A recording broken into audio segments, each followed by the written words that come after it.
Hey guys, this is day 9 of 75 days heart challenge. So ಇವತ್ತೇನಂತಂದರೆ it was like so good. ನನಗೆ ಯಾಕೆ ತುಂಬ ಇಷ್ಟ ಆಯಿತು ಇವತ್ತಿನ ದಿವಸ ಅಂತಂದರೆ, ಮಾರ್ನಿಂಗ್ ಎದ್ದು ನಮ್ಮ ರೂಮಿಂದ ಆಚೆ ಬಂದು ನೋಡಿದ್ರೆ ಬೀಚ್. ಯಾವ ಕಡೆ ನೋಡಿದ್ರು ಬೀಚ್.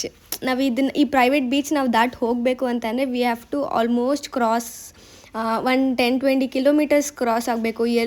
ಅದ್ರ ಸುತ್ತಮುತ್ತ ಎಲ್ಲಿ ನೋಡಿದ್ರು beach. So I love beaches so much. Beaches over anything and everything.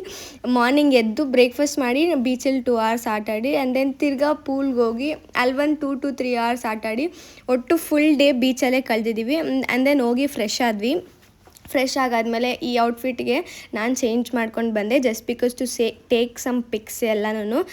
ಇದು ಬಂದು ನೆನ್ನೆ ಹಾಕಿದ ಔಟ್ಫಿಟ್ಟೇ ಆಗಿದೆ, ಬಿಕಾಸ್ ಸನ್ಸೆಟ್ ಪಾಯಿಂಟಲ್ಲಿ ನಾನು ಸ್ವಲ್ಪ ಪಿಕ್ಸ್ ತೊಗೊಂಡಿರಲಿಲ್ಲ ಅಂತ ಹೇಳಿ. ಆಮೇಲೆ ವಿ ವೆಂಟ್ ಫಾರ್ ಬೋಟಿಂಗ್ ಹೋದ್ವಿ. ಅಲ್ಲಿ ಕೂಡ ತುಂಬ ಚೆನ್ನಾಗಿತ್ತು. ಆ್ಯಂಡ್ ಯಾವತ್ತೂ ಎಕ್ಸ್ಪೀರಿಯೆನ್ಸ್ ಮಾಡದಿರೋ ಥಿಂಗ್ಸ್ನೆಲ್ಲ ಎಕ್ಸ್ಪೀರಿಯೆನ್ಸ್ ಮಾಡಿದ್ವಿ. We saw jelly fish, dolphins and different kinds of ಅದು ಅಲ್ಲಿರೋ ಫಿಶಸ್ ಎಲ್ಲ ನೋಡಿದ್ವಿ. ಆ್ಯಂಡ್ ದೆನ್ ಆ ವಾಟರ್ ಟೇಸ್ಟ್ ಅಂತೂ ಫುಲ್ ಸಾಲ್ಟಾಗಿತ್ತು. ಆ್ಯಂಡ್ ಇನ್ನೊಂದು ಏನಂತಂದರೆ, ಅಲ್ಲಿ ಸ್ವಿಮ್ಮಿಂಗ್ ಪಾಯಿಂಟ್ ಅಂತ ಕರ್ಕೊಂಡೋಗಿ ನನ್ನ ತಮ್ಮನ ಬಿಟ್ಟರು. ಸೊ ವಿ ಬೋತ್ ನಮ್ಮಿಬ್ಬರಿಗೂ ಸ್ವಿಮ್ಮಿಂಗ್ ಬರೋದ್ರಿಂದ ನಮ್ಮ ಅಮ್ಮನೂ ಧೈರ್ಯವಾಗಿ ಬಿಟ್ಟರು, ಸರಿ ಆಯ್ತು ಹೋಗಿ ಅಂತ ಹೇಳಿ.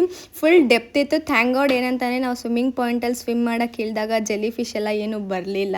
ಆ್ಯಂಡ್ ಭಯದಲ್ಲೇ ನಾನು ಜಂಪ್ ಮಾಡಿದೆ, ಬಿಕಾಸ್ ಫಸ್ಟೇ ನನಗೆ ವಾಟರ್ ಅಂದರೆ ಭಯ ಅಂತಲೇ ನಮ್ಮಮ್ಮ ನನ್ನನ್ನು ಸ್ವಿಮ್ಮಿಂಗ್ ಕ್ಲಾಸ್ಗೆ ಹಾಕಿದ್ರು. ಬಟ್ ಸ್ಟಿಲ್ ಹೆಂಗೋ ನಾನು ಜಂಪ್ ಮಾಡಿ ಸ್ವಿಮ್ ಮಾಡಿ ಆಲ್ಮೋಸ್ಟ್ 1/2 hour ಅಲ್ಲೇ ಮಿಡಲ್ ಆಫ್ ದ ಸೀ ವಾಟರಲ್ಲಿ ಇದ್ದೆ. It felt so good. It is like coming out of my comfort zone ಅನ್ನೋ ಥರ ನನಗೆ ಫೀಲ್ ಆಗ್ತಿತ್ತು. ತುಂಬ ಅಂದರೆ ತುಂಬ ಇಷ್ಟಪಟ್ವಿ. ಆ್ಯಂಡ್ ಈ ಬೋಟ್ ರೈಡ್ ಬಂದು ಒಬ್ರಿಗೆ it costed 500. It will be almost around 1.5 hour ಇರುತ್ತೆ ನಿಮಗೆ. ಅದು ಎಲ್ಲರೂ ಇರ್ತಾರಲ್ವ ಆ ಥರ ಲಾಂಗ್ ಬೋಟ್ ಇದು. It is not like almost 15 peoples ಇರ್ತಾರೆ. ಆ್ಯಂಡ್ ಒಬ್ಬರಿಗೆ ಇಟ್ ವಿಲ್ ಕಾಸ್ಟ್ 500 rupees.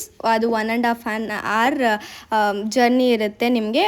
ಅವ್ರು ಏನೇನು ಕವರ್ ಮಾಡ್ತಾರೆ ಪ್ಲೇಸಸ್ ಅಂದರೆ Om beach, paradise beach, half moon beach, ಆಮೇಲೆ ಕೂಡ್ಲೆ ಬೀಚ್, ಇಷ್ಟು ನಿಮಗೆ ಕವರ್ ಮಾಡಿಸ್ತಾರೆ. ಆ್ಯಂಡ್ ಏನೇನು ಸ್ಟೋರಿ ಇದೆ ಅದೆಲ್ಲನೂ ಅಲ್ಲಿ ಗೈಡ್ ಮಾಡೋರು ನಮಗೆ ಹೇಳ್ತಿರ್ತಾರೆ.